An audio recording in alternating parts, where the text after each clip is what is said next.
Gusto saludar al licenciado Vincent Morfín, integrante del área de Asuntos Públicos de Early Institute. ¿Cómo estás, Vincent? Bienvenido. Sofía, buenas noches. Muchas gracias por el espacio y saludo también con mucho gusto a todo el auditorio. Muchas gracias, Vincent. A ver, hablamos aquí de un caso en particular que pone un ejemplo sobre si un padre no reconoce a un hijo, el hijo tiene derecho a conservar su nombre.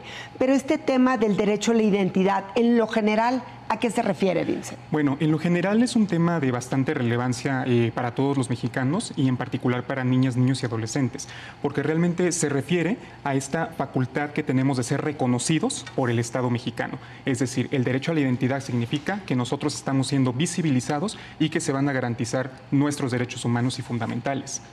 Pero, ¿qué casos se pueden presentar como para que alguien pierda su derecho de identidad? Es decir, hablando de los niños, niñas y adolescentes, más allá de este ejemplo.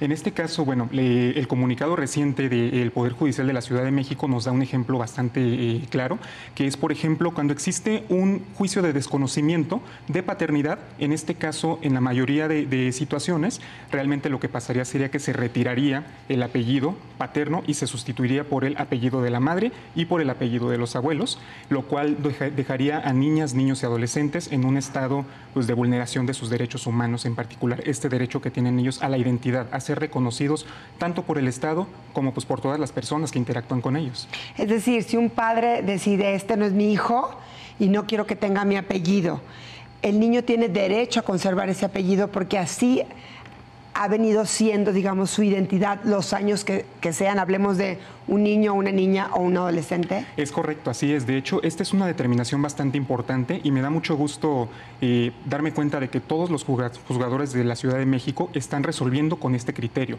Porque sí, realmente pongámonos a pensar que esto les puede generar a ellos una serie de afectaciones bastante graves en términos tanto de su salud mental, en la cual el niño no solamente va a estar sufriendo por ya haber perdido esta figura paterna en el juicio del desconocimiento de paternidad, sino que también se va a enfrentar a otras problemáticas como lo pueden ser confusión de su identidad, crisis emocionales y sobre todo muchos problemas administrativos.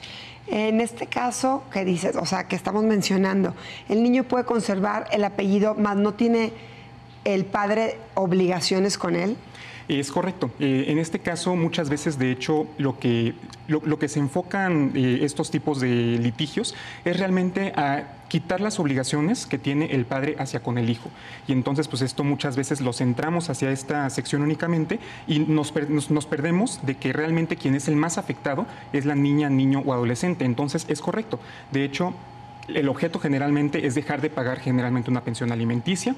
Sin embargo, esto lo que hace es realmente colocar nuevamente en el centro del debate a las niñas y niños y garantizarles su interés superior.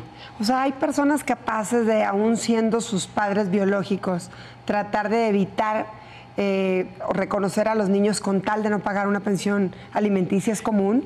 Es común, desafortunadamente sí es común. Sin embargo, aquí realmente lo que ocurre es que tenemos un juicio. Entonces, el juicio y mediante una serie de pruebas son las que determinan si existe o no esta paternidad biológica. De existir, pues se tendrán obligaciones como es normal, y de no existir en este caso, lo que ocurre es eso, que desconocemos este vínculo paterno con el hijo y realmente lo único que nosotros preservamos son ambos apellidos, tal cual como se expidieron en la primera acta de nacimiento para la niña, niño o adolescente.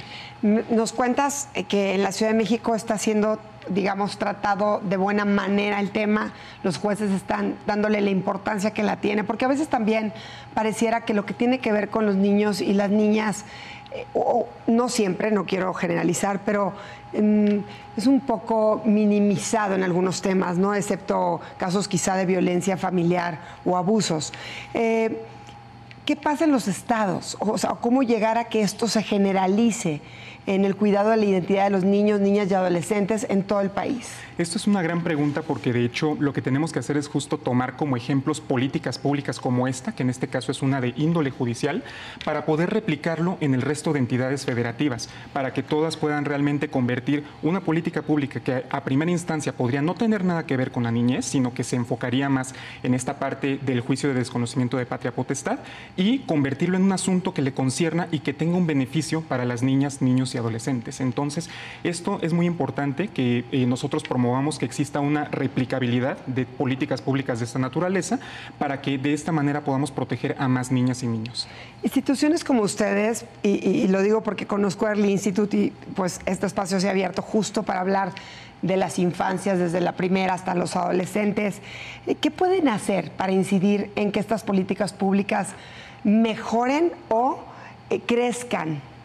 Nosotros realmente lo que hacemos en Early Institute es generar mucho conocimiento, generamos investigaciones y realmente lo que hacemos es hacer sugerencias en muchas ocasiones a las personas que son tomadoras de decisiones, dígase diputados, senadores, diputados locales, en este caso pues también hacia juzgadores del Poder Judicial, para que ellos puedan conocer qué es lo que está ocurriendo tanto dentro del país como en muchas ocasiones hacemos investigaciones que vienen desde el extranjero, de buenas prácticas que nosotros encontramos en otros países, en otras regiones, y lo que hacemos es nosotros concentrar toda esta información, compartírselas y realmente darles a conocer que existen pues otras maneras de beneficiar a la niñez que a lo mejor en este momento no están siendo tomadas en cuenta. ¿Es un problema grave el de la pérdida de identidad para los niños, niñas y adolescentes? Es un problema, de hecho, bastante grave, porque realmente con esto nos vamos a enfrentar sobre todo a muchos problemas del índole burocrático, del índole de los problemas administrativos. Me refiero a que imaginemos que una niña está en una escuela y de repente, pues bueno, se desconoce este vínculo paterno con la hija y entonces se le cambian los apellidos. Esto involucra no solamente que pues ya perdió los apellidos, sino que se tienen que expedir nuevas actas de nacimiento, seguramente tendremos que expedir una nueva CURP. Si esta niña tiene una beca, también, por ejemplo, lo más seguro es que la vaya a perder de momento, tenga que iniciarse de nuevo el trámite. Entonces es una cuestión sobre todo de mucha burocracia, pero un tema bastante fundamental es que también tenemos una afectación muy seria psicológica para esta niña, para este niño vulnerado, que adicionalmente a que pues perdió a su figura paterna, se puede enfrentar a escenarios de discriminación, de estigmas y pues de bullying. Entonces, sí es complejo. Sí, o sea, pareciera que es un problema, o sea, como de papeleo, digamos, pero tiene muchísimas consecuencias que quizá de pronto los adultos no alcanzamos a ver en las repercusiones, como bien dices, emocionales. Y además de ser un problema grave, Vincent, ¿es un problema común? ¿Es un problema común? Sí, porque realmente estos juicios pues, están a la orden del día, o sea, realmente prácticamente todos los días nos podemos nosotros parar afuera de cualquier juzgado de lo civil y de lo familiar y pues nos vamos a enterar de este tipo de situaciones. Entonces es un problema que sí es bastante común y que sí resulta bastante importante que como padres y madres pues hagamos mucha conciencia de esto, de que realmente en ocasiones pensamos que nosotros estamos simplemente enfrascados en un conflicto de dos, que realmente tiene un afectado que es nuestra hija o nuestro hijo. Y además de el caso en específico que hemos mencionado, el ejemplo de que un padre no quiera hacerse cargo del hijo o la hija o varios hijos y por lo que quiere retirar el apellido, ¿hay algún otro caso común para que un niño, niña o adolescente pueda perder su identidad? De hecho, realmente hay escenarios muy puntuales en la legislación, sin embargo, al ser el derecho a la identidad un derecho humano y fundamental, es muy difícil que nos lo quiten. Es un derecho que es realmente irrenunciable, es único y bajo ninguna circunstancia lo podemos perder. Entonces, realmente sí podrían existir otras circunstancias dentro de la ley, sin embargo, es un derecho que sí está bastante protegido a nivel normativo. Digo, no sé si se relaciona, pero una pregunta, por decir, una mujer que queda embarazada de un hombre y tiene derecho a exigir una prueba de paternidad para que este hombre se haga cargo del niño y de su apellido. Es decir, porque a veces al final, igual ahí no es una pérdida de identidad porque no lo ha tenido, pero sí puede ser un problema social, ¿no? Al darse a los niños cuenta de que no tienes papá o no te reconocen, esas cosas crueles que suelen pasar.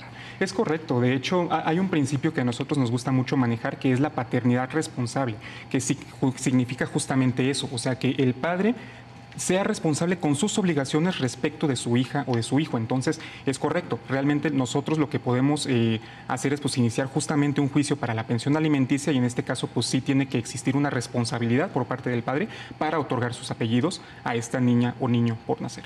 Pues ojalá pasara más porque sabemos que esto de la paternidad responsable, la falta de, es una constante desafortunadamente en el país, Vincent, y ojalá las políticas públicas a favor, ya deja tú solo de las madres que lo merecen, sino de todos estos niños, por todas las consecuencias que, como bien dices, generan, no solo legales, sino emocionales y de desarrollo tienen, ¿no?